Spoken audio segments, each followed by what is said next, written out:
Good afternoon. Stuff is going on. I don't know if you follow current events, so the fact that things seem to be happening. This is the least interesting testimony in Washington, D.C. today, without question. I think it's the most, but people, I think we have abundant evidence of sort of our nation's collapse in taste.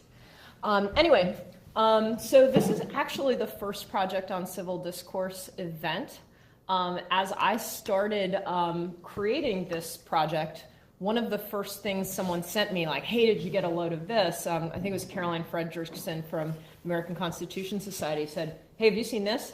And sent a video of Professor Blackman here engaging in some diplomacy, professionalism, and cultural immersion at CUNY, which I think we have queued up for you to enjoy. So just a little bit, so I'm really happy, actually, that you can kick off this project. Thank you for having me. It's great. And I'm guessing that other than being happy we're here with you, Josh and I don't agree on a ton of things. We agree DC's sort of okay, but do you want to live there? Jury's out. But no, not really. So, but anyway, so project about disagreeing and where it fits, particularly in the space of campus discourse, is where we are. So he's the best person to talk about it. I have some questions, obviously. We'll sort of do between two ferns, but take it away. Thank you. Thank you so much. It's great to be at your new law school building. Generally, when I talk about issues at law schools, I can do it dispassionately, as an objective scholar. But this topic is a little bit different. How to have a civil discourse on campus. Last spring, I was invited to speak at the CUNY Law School in New York, the City University of New York in Queens. The topic of my talk, fittingly enough, was free speech on campus. I'd given this talk a number of times before, yet when I went to CUNY last spring, there was a protest. Now, I won't play the entire video, but I want to play a clip, the first 6 or 7 minutes. And I want to maybe pause throughout just to highlight what's going on. But here's the gist. A couple days before I arrived on campus, students started handing out flyers objecting to my presence in the campus. And they organized a massive protest. And I didn't have any problem with the protest. I'd never protested before. But, I was somewhat nervous about how it would go down. And just watch. I'll play some clips for you. And the audio is not the best. It's somewhat garbled, but you'll see it. So the first thing you'll see is me walking down the hallway. How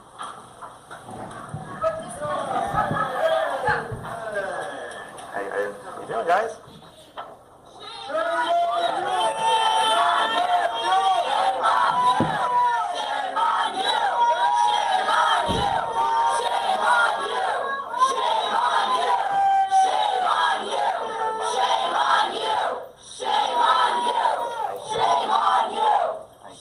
Now, you can't really see the signs, but the signs are things like that I am an oppressor, I am a fascist, I'm a Nazi.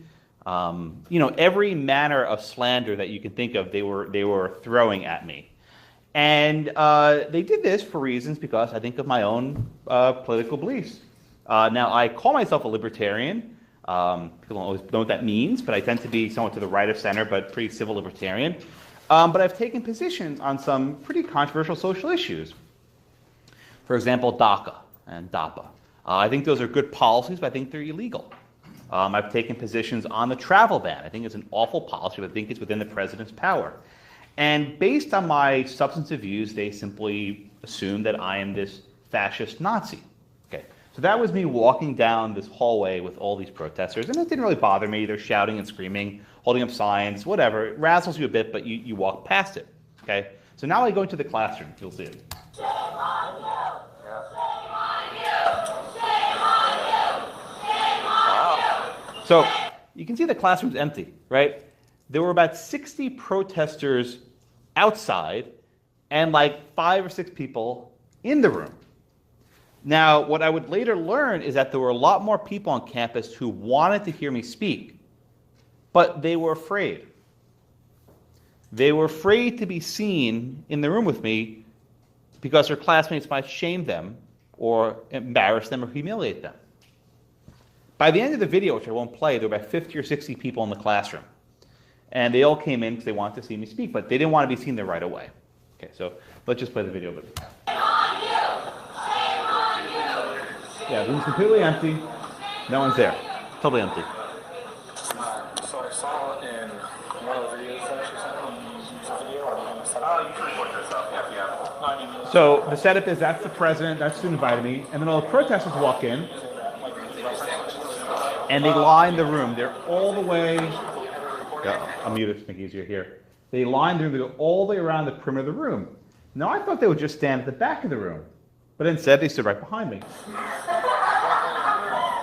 And just to pause for a minute on this point, when you have these sorts of incidents, the concern isn't only about your ability to speak, but there's also concern about physical safety. And we've had some incidents at colleges, Middlebury, among other places, where speakers have actually been physically attacked. Now, thankfully, there was no physical altercation. And to be perfectly frank, I didn't feel threatened for a second at all. They were standing right behind me, maybe at, as far away Professor Schwartz and I are sitting probably about that distance, but I didn't feel physically threatened. But I knew very well that if the situation escalated, it could escalate very quickly.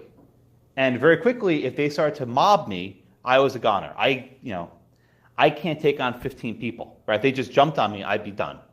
Okay, but I want to keep this in mind when you have these sorts of gatherings. As a general rule, they should not be staying behind you. Where they're behind your back, you can't see what they're up to. All right, let's play a little bit more. Okay, so they're setting up there. We're going to ask you please to stay aside. And they're asked to leave? The front is reserved for the speakers. Pursuant to. I can go get Steve Katz or a dean. So, is this, I mean, if it is, it's fine. Is this acceptable under rules? But also, they have that file. So what was going on there is the president of the chapter was trying to get them to move so they're not right behind me. And the school security person said, no, that's fine, they can stand right behind you. If you notice, I'm not saying anything, right? And that's actually what I want you to stress for purposes of your program. I haven't said a word. I didn't say, you guys have to get out of here. I didn't start yelling at them. I didn't start saying, what are you guys doing? I'm just standing there, and I'm quiet. And that was very deliberate on my part. I had never protested before, but I've actually thought about it. I knew it would happen eventually. Didn't know where, but I thought it would happen. And the number one goal that I had in mind was to let them get this out of their system, right? Let them get whatever they want to get out of their system. In fact, I played a little trick on them. We started the event 20 minutes late deliberately. Let them protest and burn all their energy out, so by the time I get there, they're a little bit puckered out. That was a little trick on my part. It worked, I think, pretty well. So I'm just saying they're quiet, right? And I let the other people handle the situation. I'm just standing there, not really doing anything. Setting my camera up. That doesn't really matter for me. Just giving you that choice. Some of us are just going to be outside. Someone fell in the back of the room. It's very strange. That's unimportant. Okay? But at this point still, I've been there about 3-4 minutes. I have not said a word.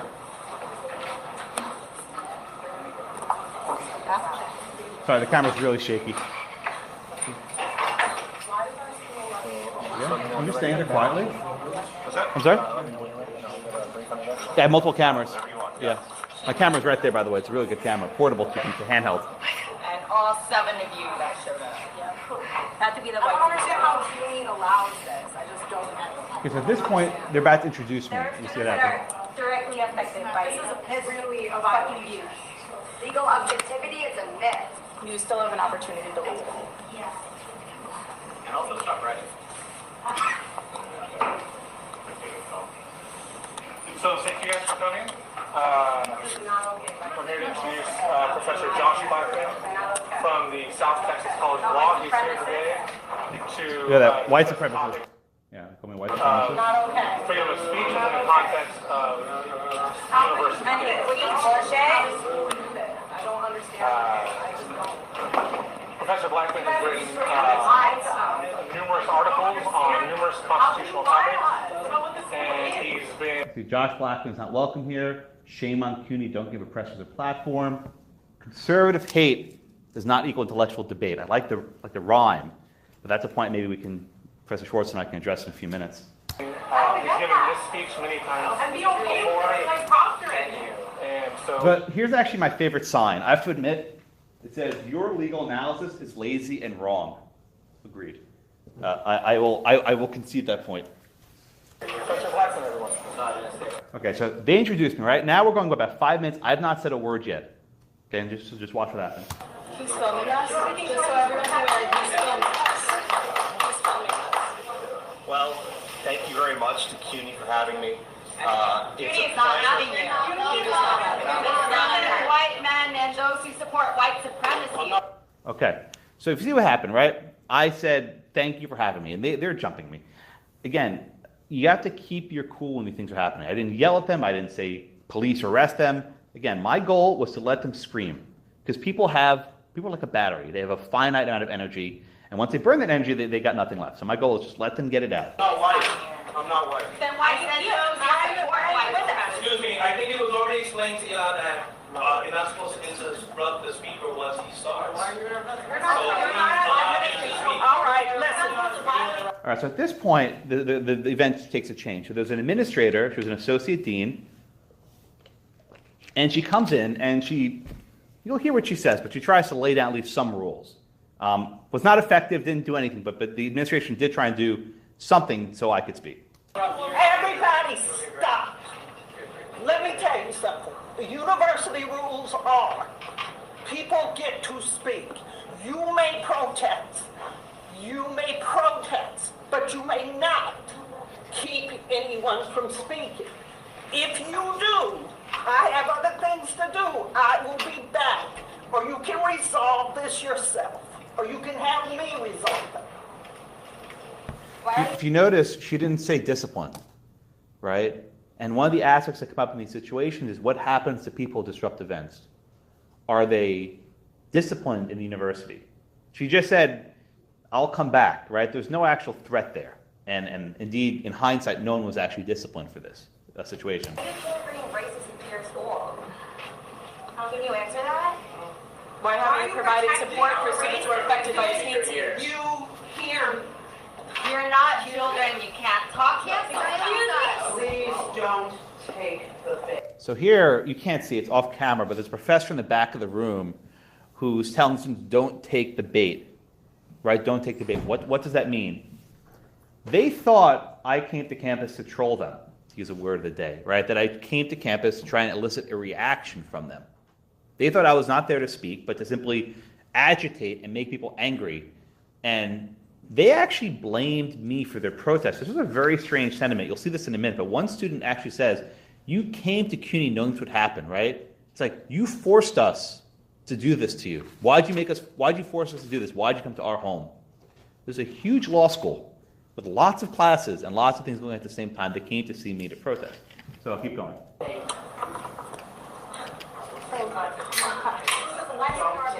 Again, I haven't said a word. I have not said a word. Standing there.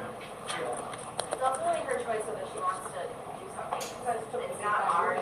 It's totally within her discretion. She is literally making that choice, not us. So now I think we're about 5 minutes in. I actually sense that their energy is fading a little bit. I decided finally, let me try and interject. And here was my strategy, which I was making up on the fly. The students had posted around the school these little pamphlets, these little flyers, with information about me. It was all these things I've written, taken completely and utterly out of context, to paint me as like the second coming of the Third Reich. I mean, they really said like he's a white supremacist, he hates this group, he hates that group, he hates this group. Completely baseless, right? But I want to actually engage the arguments they make. And one of the things they wrote on their little flyer is legal objectivity is a myth. This is critical legal studies if you learn this in your law school classes. So if you see them, I'm going to start reading from the little pamphlet they handed out. For those of you who are actually here to hear me speak, I'll try. When I came today, there was a sign handed around that says oppressors are not welcome here.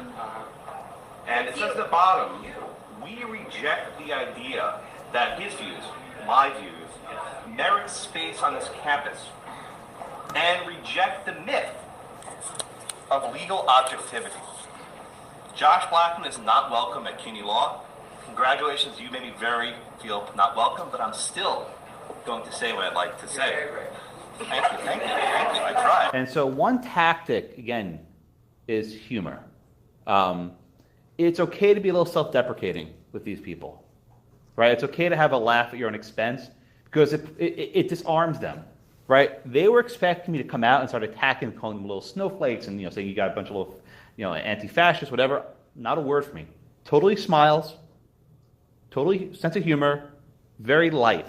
And I think it disarmed them because they wanted to have a fight, not a physical fight. But they wanted to have a verbal altercation. They want to shout at me. But you don't give them that inch.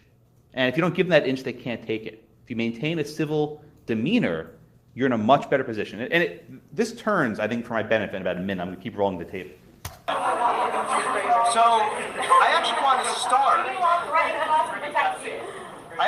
to start by using the one legal argument you actually made. You said the violence exists in the law, and it's a myth that law is inherently neutral. Okay? And you said there's a myth of legal objectivity. So let me talk about legal objectivity for a few minutes, right? Someone did. I didn't give the speech I wanted to give. I wanted to talk about completely something else. But you adapt to whatever the circumstances are. And if you just sit up there trying to give prepared speech, it's tone deaf. I said, screw this. I threw my talk out the window, never actually gave it. I had an entire thing I wanted to say, didn't give any of it. But I was like, okay, let me work with what they had. Because they put these flyers in every student mailbox in the building. They were everywhere. In the bathroom, these guys did their homework. The arts and crafts with the signs. They did a lot of work prepping for this protest. They were really thorough. Some excellent opposition research. Their oppo research. You found about 7 or 8 bullets on various videos I've given over the years. But I want to make a few points. For example, you wrote that I supported the president's decision to rescind DACA. Now let me tell you something. I actually support the DREAM Act.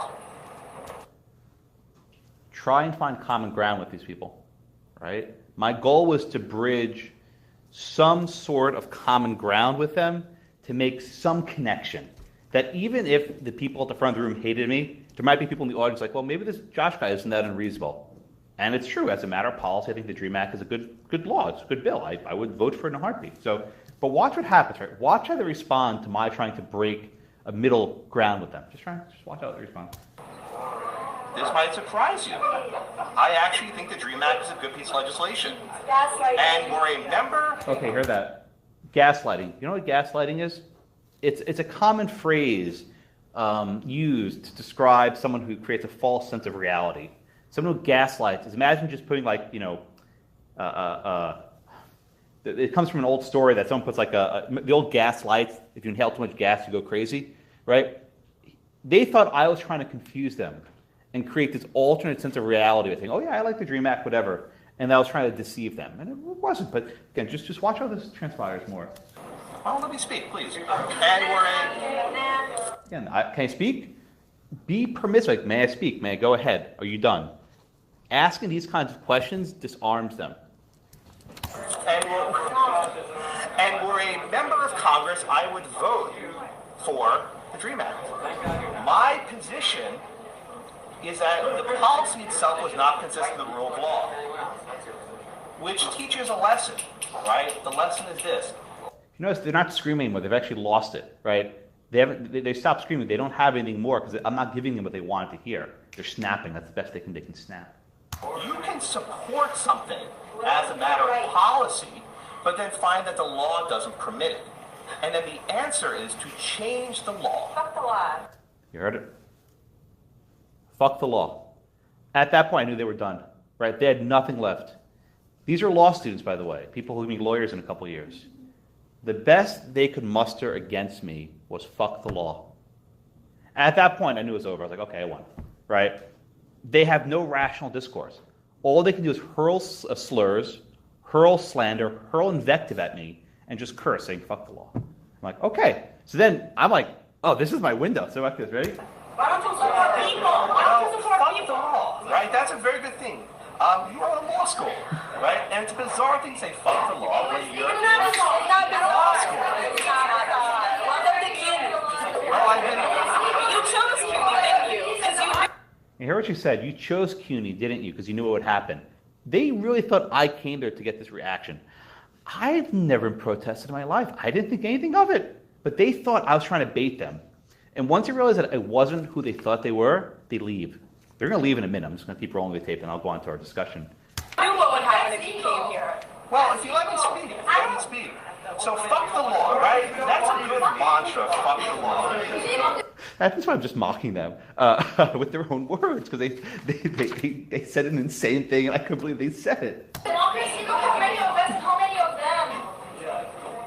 You do. And I'm actually very impressed. Let me say this. I'm actually impressed that there's so many of you. You could be anywhere right now, and you chose to come out here and exercise your constitutional rights. You want to exercise your rights, and I'll do the same. Because they are not acting right. And I'm here the same. So I'm going to express my views. So let me go down this list you have. You have this little checklist, right? I think DACA. I don't want to listen to this. They came to protest me, and they said, I don't want to listen to this. Okay. Well, no, please leave, by all means. Go. I think DACA is a good policy. I think you're tired.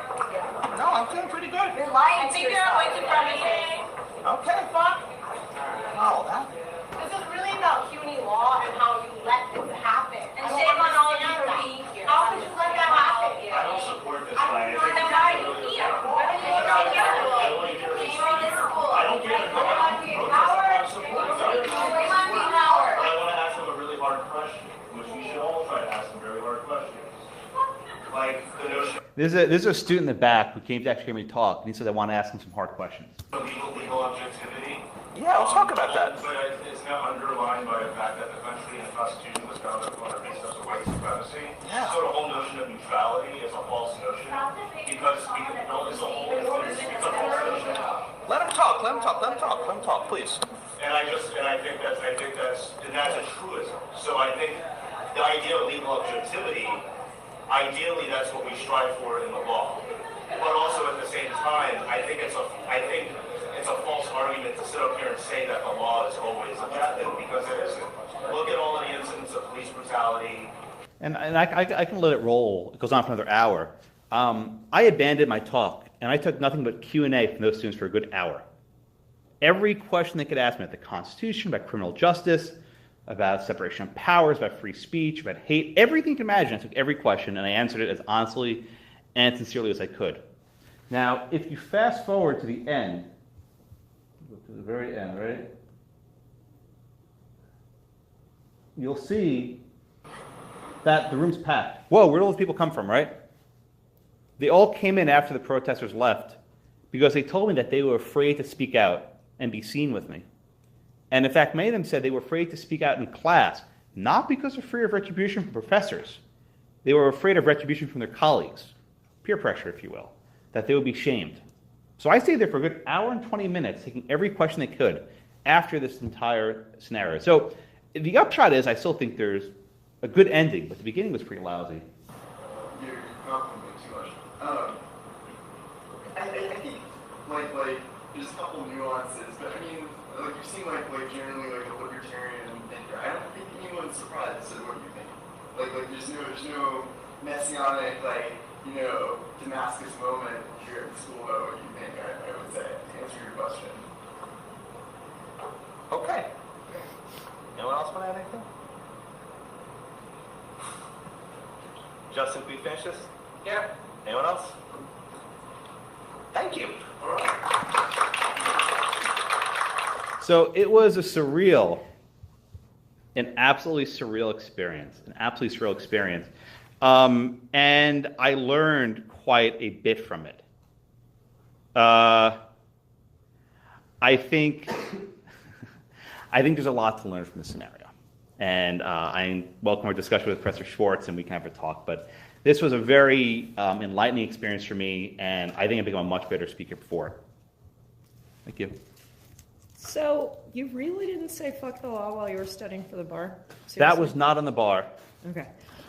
So it's actually a fun law question. I was thinking you said that it was slander when they called you an oppressor and a fascist, and that would be a great exam question because I think oppressor would fall into subjective probably and not be. I don't think you'd win that one. Maybe fascist, but that would be tough White too. supremacist? That sounds subjective because probably everyone in the room. But anyway, I just think that would. I'd go toe to toe on that one. But we'll do a different talk on defamation law another day. And I think everyone in the room, if they took one of your classes, might be like, yeah, he's an oppressor right around exam period. I know they think I am. Fair enough. Actually, so in fairness, one of the students who called me an oppressor during the event emailed me afterwards. I gave him my card. And they actually said, after further reflection, I no longer have enough evidence to conclude you're an oppressor. So he's like Ed Whelan was in the room. Okay. Fortunately, no one knows where I live, in Chevy Chase, Maryland. Nice. Okay. Zillow humor is just always topical. So a lot of questions come up from this. So one is people here, this wasn't sort of on topic originally, but people here follow current events. Typically, AU has actually been ranked, I'm not sure about WCL, but the undergrad, the most political campus in America. I don't know how one quantifies that, like how many units of political, but look at these people. They're really into it. The point where you said, someone said, hey, you have to, you can't stand behind him. Mm-hmm. And someone said pursuant to, meaning what rule for the undergrads, right? What, if you didn't take intro to law, what rule, what authority are you citing here? And it was a great example for me of the difference between rules and norms. In current events, we've got a great, difference between rules and norms right here. The Senate functions entirely on norms, really. Mm-hmm. Merrick Garland, norms. People get to do in the Senate what they're going to do. So people are thinking something's going wrong here. They're expecting rules. They're seeing norms. So here, it seems like it should be a rule in a school. Don't loom over the guy who's coming to talk to you about some Cato stuff. Right, some libertarian smart dude stuff. But they were like, well, I'm not sure that's a rule. And you notice what happens in the speech that becomes more of a talk is that you're all relying on norms, and they break down until you wind your way back to them.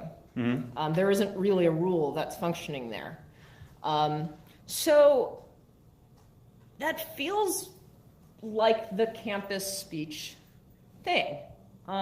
Rules are pretty clear. AU, I don't know about CUNY. AU has a very clear mission statement that embraces the First Amendment. CUNY doesn't have to have that same mission statement because it's, public school.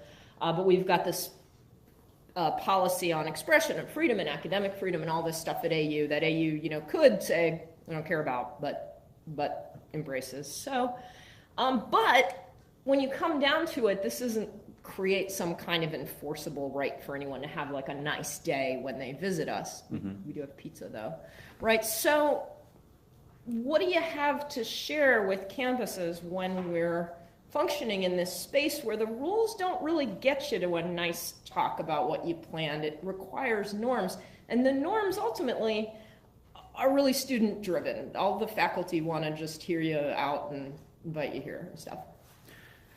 Right. So I'll use the incident with people standing behind me. I actually read the CUNY student code, and it has some general statement that says members of the university cannot interfere with someone from speaking, and it doesn't define what interfere means. There's no definition.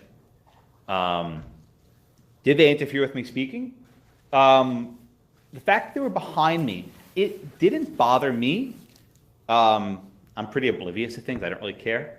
But put yourself in my situation, right? Imagine you have to give a presentation in front of a classroom, and you have 20 people standing behind you holding up signs. Do you think that would rattle you? Think that would throw you off your game? Think it would distract you? Now, again, I'm a seasoned veteran. I do this stuff for a living, so it didn't faze me. But you have subjectivity. Another speaker may have been fazed by this. I mean, can you imagine if you were told that there's a line of protesters, would you just cancel the event altogether? Would you have walked down the hall and walked in that classroom and said, screw this, I'm not doing this, not worth it, right? So in a sense, the fact that I didn't give a damn made this look not as bad as it could have been. Because it could have been, no, I'm not going to do it. And then, in fact, that would have prevented me from speaking. The fact that I start speaking actually weakens my case that they misbehaved, if that makes sense, right?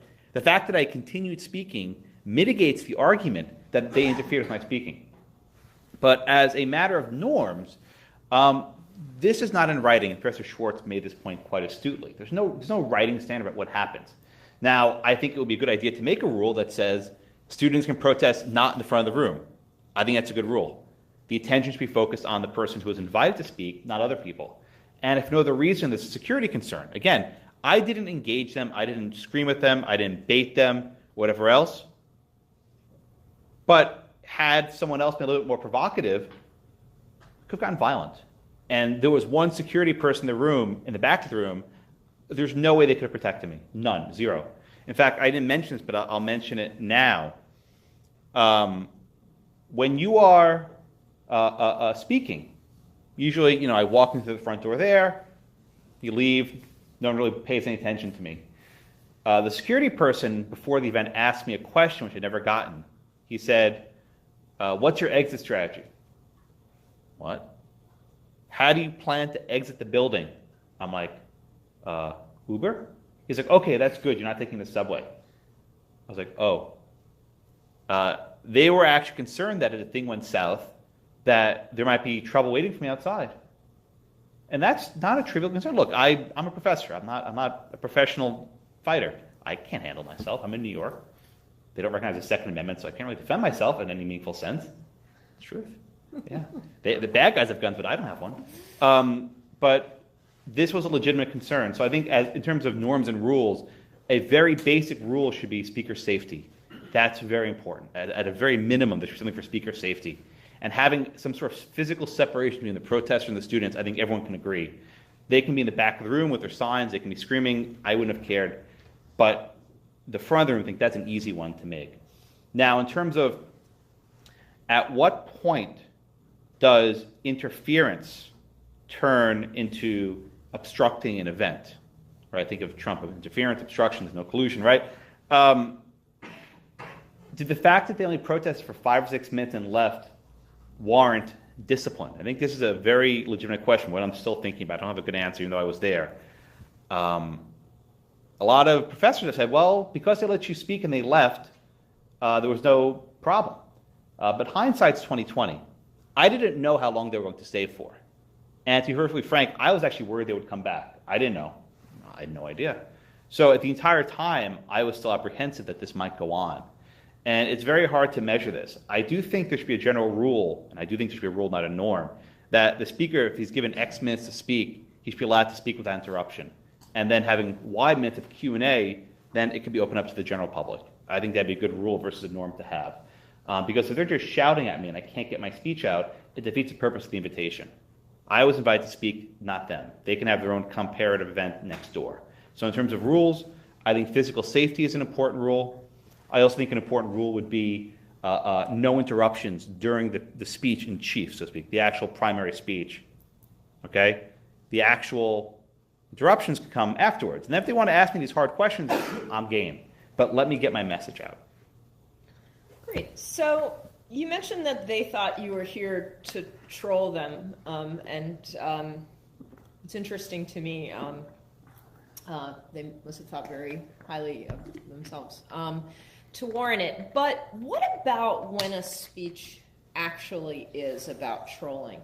And I think, this is another space in rules and norms, right? So we have this, I think another thing we agree on is we're fairly First Amendment absolutist type of people, let people come, But then for me, the operative, and my students know this, the operative sort of philosophy is from Jurassic Park. Your scientists were preoccupied with whether they should have thought about whether they should, right? And that doesn't just apply to, are you going to make dinosaurs every time? 6 movies in, they get out, people get eaten.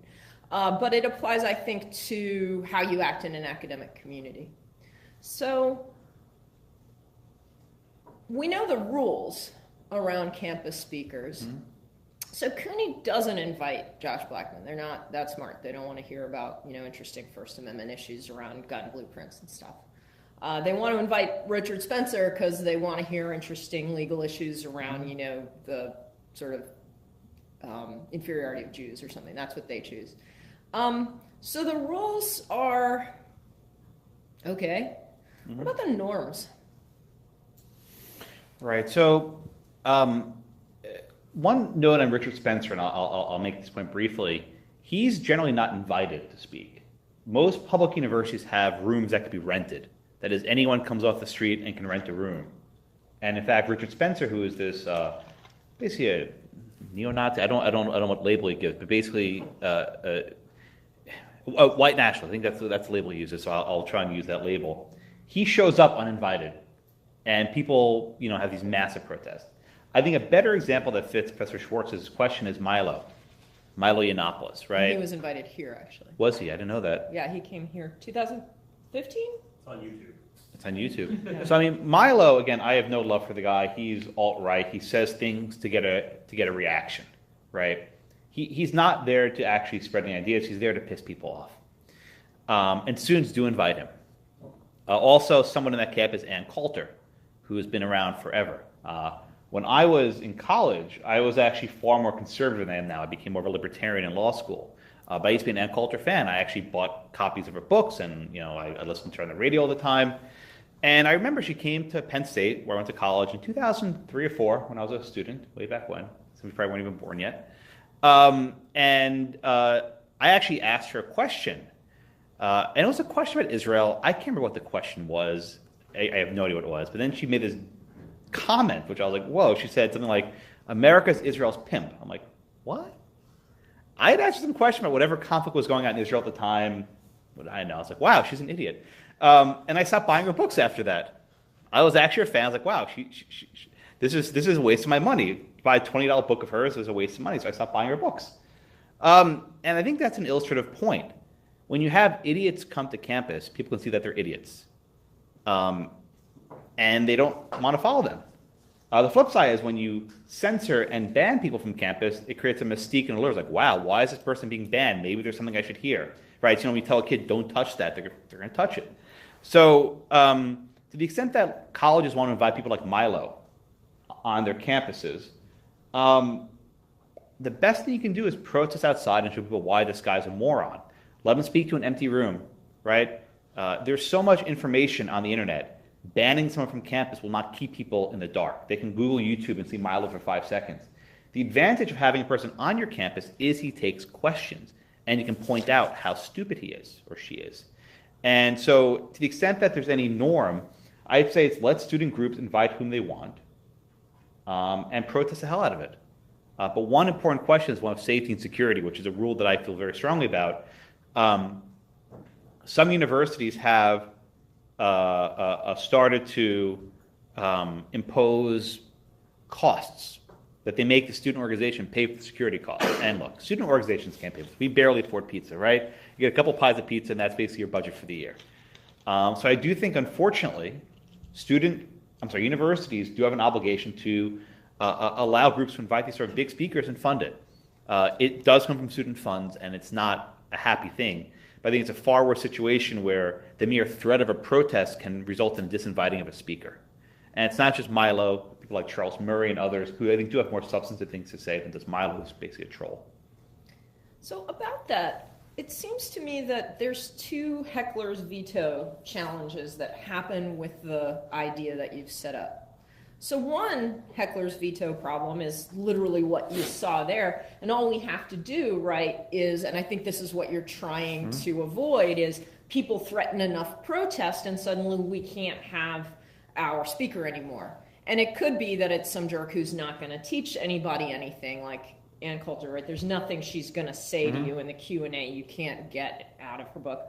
So it could be that. Maybe it's not a giant loss. It might be a loss for liberty, but it's not quite a loss for learning. But it could stop you from getting somebody pretty great who has some interesting stuff to say. And that's a heckler's veto. And I think your rule addresses that. But on the other hand, if I'm a group that just gets out of the box first, invites some idiot who's going to need a lot of security, and because other people are misbehaving, who's going to need a lot of security, there's not unlimited funds, and it means by doing that, it could be possible that 5 other campus groups that want some incredible person who, people who contribute actually to Penn State, or AU or wherever, there's no money. And that's its own, you get out of the box, spend all the money, and now we can't name interesting person, some filmmaker. Yeah. What then? Yeah, and a number of universities have actually tried to come up with policies to address the exact cost. There's only finite money to be had. And UC Berkeley, which again is this epicenter of this sort of campus speech protest, has a policy I think is somewhat reasonable that they'll give each club, just call it one big ticket event per year, right? Whatever is $30,000, $50,000 for security, you get one big ticket event a year, use it wisely. And I think if every club gets one of those big ticket events a year, it's sort of an equal opportunity. But again, forcing a club that has dues, student dues $5 a person, whatever it is, and they pay for pizza, to pay $50,000 for security is simply not practical. And I think, especially a public university, this is a private institution. At a public university, I think schools have an obligation to foster free speech, and sometimes this costs in spending more money to enable it to happen. And again, if Ruth Bader Ginsburg shows up at a college, they're going to drop $50,000 in her security. They're going to do it anyway. They're just not going to tell anyone about it. But when a private institution does it, right, it's a big, private club. If RBG had gone to American, had gone to CUNY, do you think they would let people stand behind her for a second? No, I'm not Ginsburg. Well, you can probably do more push-ups than I can, but I'm not nearly as famous as her. But I think having some sort of policy to give clubs one freebie a year, one big event a year, would go a long way to addressing these sort of institutional issues. So you have this obligation to promote free speech, and a couple of things, I'm going to throw them into one question and see how you kind of grapple with them. You're a smart guy. So one is this idea, I've talked about these speakers, one of the classes I teach, we talk about bringing speakers to campus. It's a topic people love. And what ends up happening is really interesting. The students who are pro, like, okay, we can't stop Milo from coming, can't stop these other people from coming. What they're saying is, look, what I'm trying to do is preserve liberty, That's my value there. It's not, something Milo says. It's liberty. I don't want liberty to die.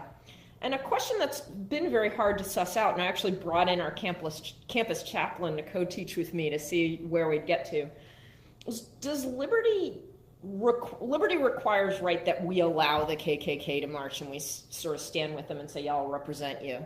But does it actually require the KKK? Like, do we need the bad actors, for our liberty not to die? Do we need to bring some of the bad actors to campus to ensure that our liberty isn't dying?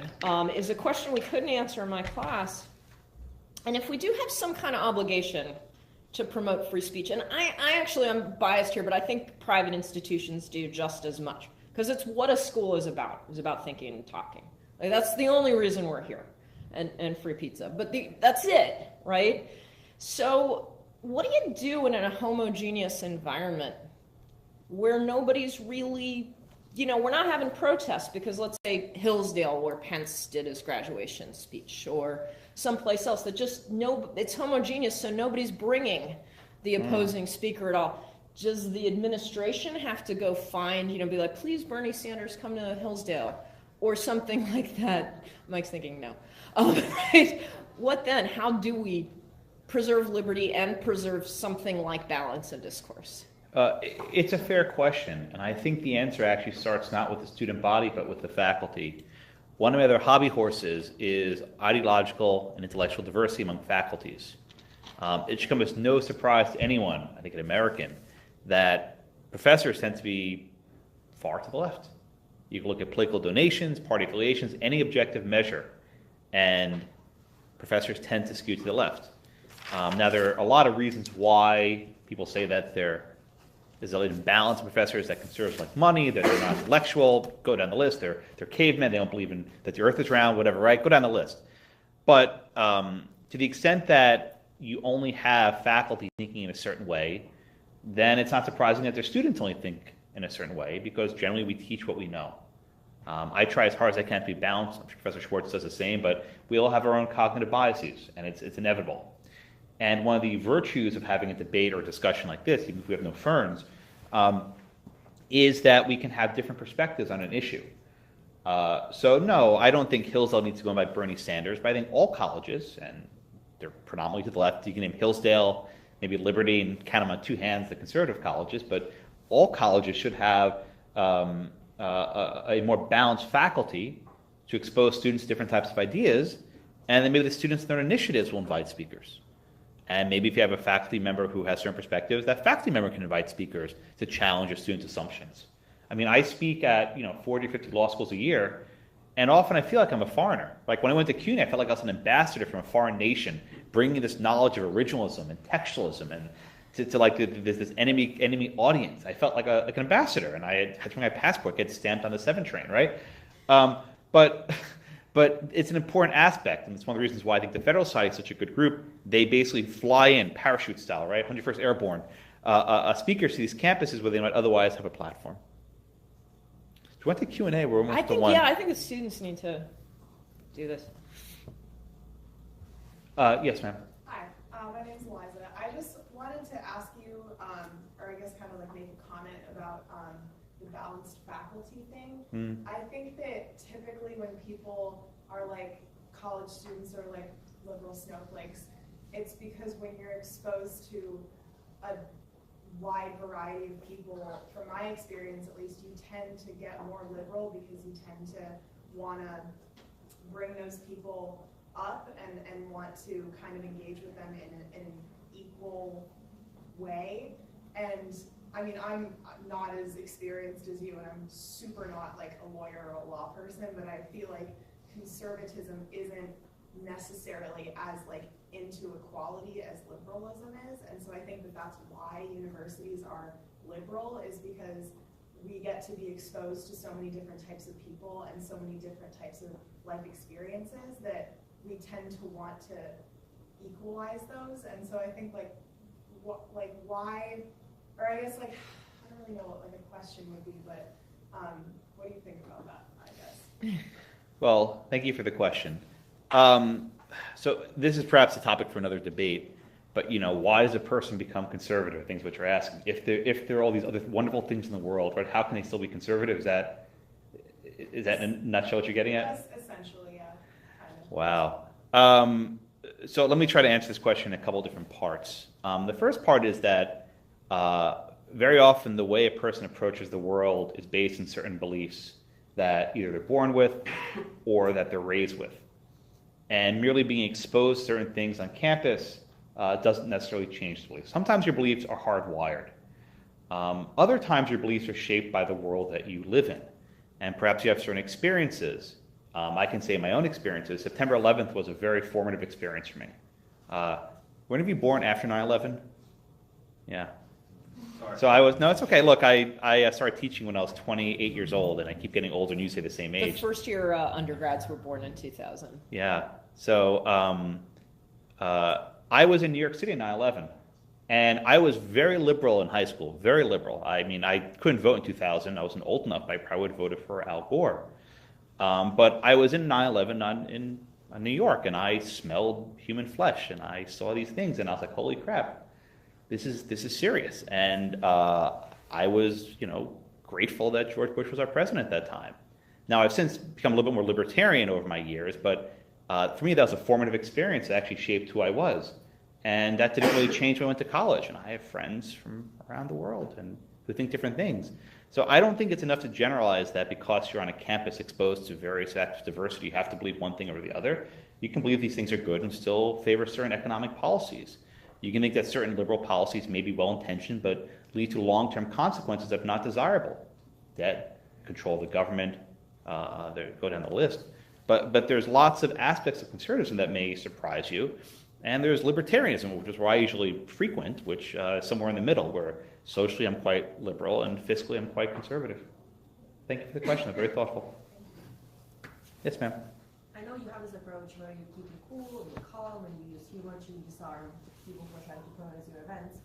What do you think about people like Ben Shapiro who instead have a tagline like own the libs and actually try to bait them and get a reaction out of them? Yeah, that's a good question. So, I mean, Ben Shapiro is very popular. How many of you listen to his podcast? Yeah, a lot of hands. He has a very distinct style. The own the libs style. I don't endorse it. I'm a law professor. He's more of a pundit. I think Shapiro is very effective at what he does. Although I do think Shapiro is different than Milo. I think they're in a different category. And Shapiro does have some intellectual arguments. You may think they're not very smart. Milo is just out there to throw bombs. I don't like the own the lib strategy. I don't think it's very effective. You don't win many supporters, but you make your supporters much more rabid and happy. And I guess it's depending who you're playing to. But thank you for the question. Yes, in the back? So, based on the experience you had, it seems like this is the new normal, right? This is the new state of affairs on American campuses. And because that's partially based on your home training, you think that college campuses, based on this rule that you're talking about, this safety and security, I think college campuses should hold their students more accountable, because clearly they weren't held accountable previously. Yeah. Can I just stick a post-it note on Please, that? please. So there were a couple of unsupported claims there. It's not the new norm on campuses. Only about 40% of college students are even in a residential school. There's not evidence it's a new norm. It's happened. So I'm just going to put that out there. And then the unsupported claim around parenting really seems, well, it's unsupported, and the rest would be editorial on my part. So let me just take the last part of your question about discipline. This is a very tough spot, and I don't have a good answer.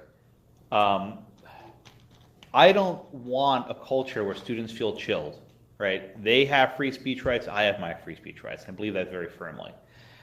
I think the students that were staying behind me and interrupting me should have had some sort of discipline. I think that crossed the line. But for the rest of the students, I don't think there's any problem with doing it. If they've been just staying in the back, holding up their signs, and maybe having a random outburst every now and then, no problem. But the one staying right 6 inches away from me, shouting me down, that I think could have resulted in some discipline. And it doesn't have to be expulsion, right? It doesn't have to be any sort of expulsion. Maybe they have to take a class in free speech. That would be nice. Maybe write a paper on a civil discourse like the ones that you have your students write. Learn about it. I think that might be helpful. But expulsion or any sort of suspension or loss of credits, no. I don't think that'd be appropriate. More questions? Yeah. Yes, sir, in the front. I just want to touch on the conservative faculty point. Why do you think that there's not enough conservative faculty? Is it that not enough conservatives are going into academia, or is it that there's some sort of implicit bias against conservative faculty, and that's why they're not getting jobs? I've written a lot about this, and I can primarily speak about, how many of you are law students, by the way? Okay, most of you are law students, okay. So I can primarily speak about law schools. In the sciences, in the humanities, in the sciences, and politics isn't really as important, right? If you're a chemist, for example, it doesn't really matter what your politics are. But in the humanities, and use that label broadly, literature, philosophy, law, anything humanity-ish, there is a very strong predominance of left of center law professors. Now, why is that the case? There could be a lot of reasons. One of which, perhaps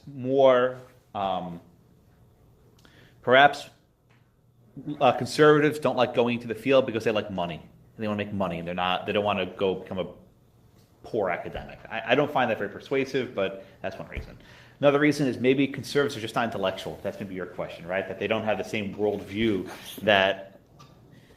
It is. They don't have the same worldview of inclusivity that would warrant someone to have an ideological approach, that they're very closed-minded, which is another perhaps stereotype. I don't know how accurate that is either. Another possibility is that their scholarship just isn't as good because they're writing about things that aren't as intellectual. So there are a couple of reasons why perhaps conservatives don't go into the field. Now, the second part of your question, is there any discrimination in hiring? And this is something that's actually very hard to quantify, because the academic hiring process is a bit of a black box. It's very random. I don't know how I got the job I got. It happened that the school was hiring in my field that year, and I got a job, and I'm blessed to have it. But it's very hard to quantify it. But I can speak from somewhat anecdotal evidence and somewhat, research on this, that the numbers don't lie, and that the people who are hired tend to be left of center. Is this based on an implicit bias? Is this based on some sort of a disparagement of conservatives? I don't know the answer. But I think universities will be well served to think about how their hiring process harms their students. Again, it's not about me and conservative law professors. We'll be just fine getting jobs elsewhere. I think the primary reason why professors should be more intellectually diverse is for the benefit of students, so they are exposed to ideas. Now, my students don't have to agree with me. I actually don't care if they agree, but they're actually exposed to ideas. They, oh man, Blackman's wrong on this. They know I'm wrong, and they actually had that idea. And on my faculty, I'm one of a faculty of 50, maybe a couple conservatives, 2 or 3, or I'm the slim minority. So very often when things happen that are somewhat conservative, they come to me to talk to me, like, Josh, this happened, what do you think?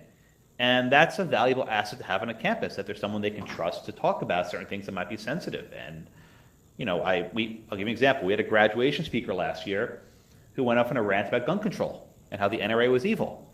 And I was very much opposed to that. I didn't think that was appropriate at a graduation. And I had several students come to me and say that was not appropriate. I was like, you're right. And I mentioned something to the dean about it.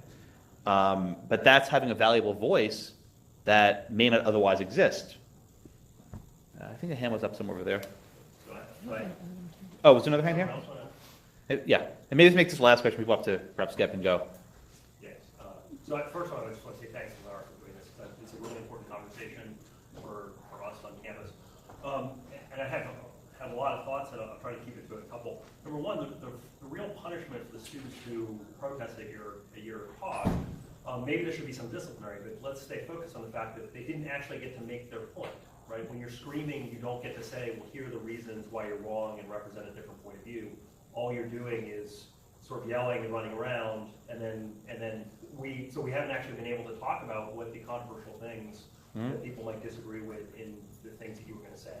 Yeah. And that's a sort of a profound loss in terms of actually engaging with ideas and so on and so forth. The second thing, and I wonder what you think about this. I mean, it seems to me that there's a couple different narratives about free speech, and one is sort of the Fox News narratives that these liberals are like shutting down conservatives everywhere. And all of these cases, yours is a great example because it really does seem to show, right, liberal students shutting down a conservative professor. It's not so clear to me that that's really the nature of the problem if you look globally, because if you look at faculty who are actually punished for free speech things, they're almost always liberal faculty, right? Like the guy at Drexel who said, "Oh, Christmas is like that." Yeah. And which is something that I think we should sort of keep in mind that's when you look at these cases, it's only sort of like a very small portion of what's actually happening on campus. Can you talk about that? Because that seems to me to go to your point about the intellectual diversity being the deeper question here, not the rules over who gets to talk and when. Yeah, and I'll go back to perhaps the correction, Professor Schwartz. I don't think this is a normal. I think this is the absolute outlier. Most speakers come on campus and they speak undisturbed. Again, I do 50 of these lectures a year and I'm never disrupted. So I don't think this is normal. I don't think it's a trend. I think it's blown proportion. For every Milo Yiannopoulos, there's 1,000 people you've never heard of who give a speech and no one shows up. Whether 20 of you here, 25 of you here, right? No one's been screaming at me. We're having a nice discussion for the last hour. So I don't think this is a new normal. Where I do think that there's concern is attitudes of students towards free speech. And there's polling on this, which shows that more students are willing to say that free speech should give way when it might harm someone, hate speech and these other sorts of categories. Long term, that's what troubles me much more than these jokers at CUNY who are yelling at me. I think that they're going to, they'll do whatever they have to do. Maybe they'll grow up, maybe they won't, I don't know. But the concern is people are not being taught the value of free speech and how to engage in civic discourse. And, social media makes this much worse. People think they can just yell at each other on Twitter and Instagram, and that's actually productive, and it's not. If people go their entire lives and only talking to people they agree with, then they never realize that the other side has a point. There's the other side a bunch of Neanderthals, and that's not always the case. So you guys are in college, you're in law school, seek out people you disagree with, become friends with them. If you watch Fox, turn on MSNBC every now and then. If you watch MSNBC, turn on Fox every now and then. You can scream at the radio and scream at the TV, but at least you're exposed to it. I think you'll be a much better person for it. Or better yet, just follow straight reporting and leave all of the punditry to people who don't have better things to do. This is awesome. Thank you so much. Thank you. And please come up with questions after. We'll be happy to answer them. Thank you so much. Thank you.